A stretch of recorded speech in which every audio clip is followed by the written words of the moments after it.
Hello and welcome to Animal Watch, and this week we're comparing the notorious Caucasian Shepherd and the Turkish Kangal and asking the question, can either of these breeds really kill a wolf?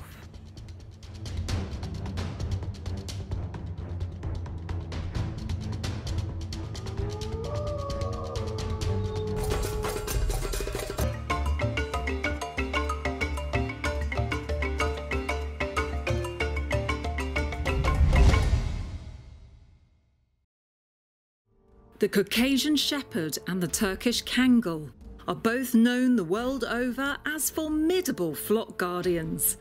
The Caucasian Shepherd, originating from the Caucasian mountain range in Georgia, huge, wide, with massive heads and thick, deep coats.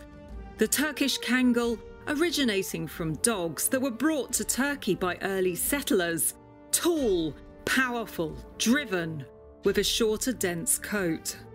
Both large, both powerful, and both rumoured to be able to take on wolves and win when faced with the death of the flocks they protect.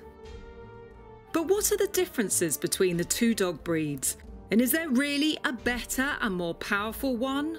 Or are they both effective in their own way? Hello, and today I will be looking at these two incredible and exciting breeds and finally setting the record straight about whether these dogs can actually take down and kill a wolf. As someone who deeply loves and has worked with wolves for many, many years now and has been up close with them, and I know exactly the strength that these animals have and the mental attitude they have, as well as also meeting Caucasian Shepherds and Turkish Kangals, I am going to tell you the truth today, whether those dogs actually have the power and mental prowess to actually kill and take down one of the most feared predators in the world. So first of all, I'm going to be looking at the Caucasian Shepherd. The Caucasian Shepherd, otherwise known as the Caucasian Ovcharka or Russian bear dog, is a formidable giant. Claimed by Russia as their national dog, but fiercely contested by Georgia as being dogs which were in fact developed in their country. Originally bred in the Caucasian mountains to defend flocks of livestock against wild predators such as wolves and bears, they have developed a reputation as one of the only breeds to be able to actually kill one of these powerful wild predators. Seen in many online clips as being ferocious property guardians and effective in man training, these animals are really immense, with the males possessing an enormous head and jaw. Always on high alert and watching everyone who approaches their primary master. These dogs are heavy, weighing in at up to 100 kilograms for a male and up to 80 kilograms for a female. And now let's take a look at the Turkish Kangol. Like the Caucasian Shepherd, the Kangol is claimed to have the size, strength and ferocity to kill wolves in order to protect their flock. Claimed to have the speed and launch power of a Ferrari and suggested to have a bite force that is the most powerful out of every dog breed there is. Possessing an old and ancient history that goes back thousands of years. Some stories even suggest that actual wolf blood runs in their veins. Leggier than the Caucasian Shepherd, with a shorter coat, these dogs weigh less, with males up to 66 kilograms and females 56. What they lack in weight, though, is made up in launch power, with handlers declaring that these dogs possess so much power in their legs that they can pull over even the heaviest and strongest of men. Some images of immense Kangals on the internet are not true Kangals though, but similar larger dogs such as the Boz dog. So we need to be accurate about the true breed standard of this dog. Well, both these breeds are indeed large and powerful and have earned themselves a reputation of being able to kill a wolf. But let's take a look at the wolf in great detail And let's see if that's something that indeed could be true. What many dog owners choose to ignore is the sheer power and mental attitude of the wolf. The wolf has a bite force far stronger than any dog, but what makes it powerful is its passion to survive against all odds. This means it possesses a wild and untamed mind, which will simply do anything to survive. This means the absolute determination to escape will create bite power and crazed passion that will really injure and kill many flock guardians. What also needs to be discussed is the size of the wolves in Georgia and Turkey. European wolves and the Turkish wolves are much smaller and daintier than wolves from the Arctic, so when a dog fights one-on-one with a single wolf, the dog will be much heavier and larger than the wolf in this region. These dogs are not fighting huge Canadian timber wolves or Alaskan tundra wolves, but more delicate wolves of a much tinier frame.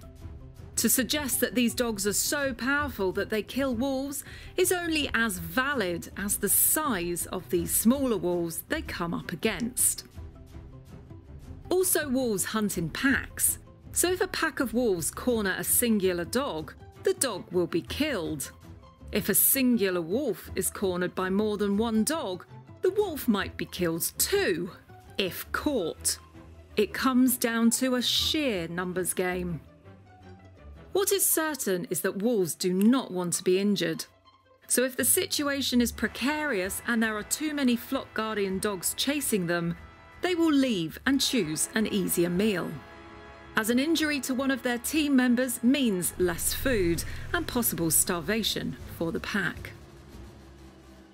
Many of the online videos showing wolves being killed usually show one singular small wolf being attacked by many dogs in one go. I can guarantee that if it was a pack of wolves attacking one dog, the dog would be torn to pieces. There are some news sources online documenting packs of flock guardians being killed and eaten. So when humans claim their dogs as invincible, it's more the humans showing off than the actual truth. Another valid point is that humans often injure the wolves on wolf hunts and film the dogs finishing the wolf off. So this too needs to be taken into account. So there are many things and many assumptions that we need to take into consideration when we're thinking about whether a dog can kill a wolf. Just remember that nothing is ever completely black and white. Well, from my experience working with wolves, the sheer force of their bite and their mental attitude and their fitness and natural selection makes them the obvious winner to the domestic dog.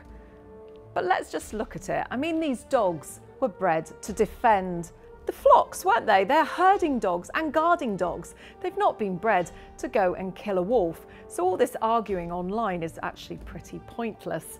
I think at the end of the day, we need to look at what these dogs were designed to do, and that is to simply be a deterrent. So these wolves, in the first place, won't come across people's sheep. We want everybody to be happy and we want everyone to be safe. We don't want the dogs to be killed, and equally we don't want the wolves to be killed. So rather than arguing online about what can kill what, we should just look at these dogs and what they were bred to do, which is a deterrent in order to stop killing in the first place. If you would like to watch my full-length episode on the Caucasian Shepherd, then make sure to click the information bar that I will be putting in the top of the screen now. And if you would also like to watch my episode on the Turkish Kangal, I will be putting that up in the top bar after the Caucasian Shepherd.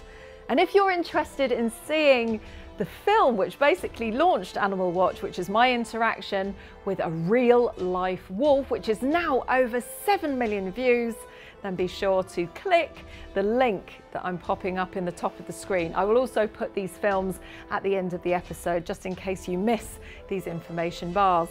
And if you enjoyed this episode of Animal Watch, then be sure to give us a big thumbs up and subscribe to the channel by clicking the little button in the bottom of the corner, and make sure to tune in every week where I will be bringing you episodes on dogs, wolves, animal rescue, wildlife and conservation. Bye for now.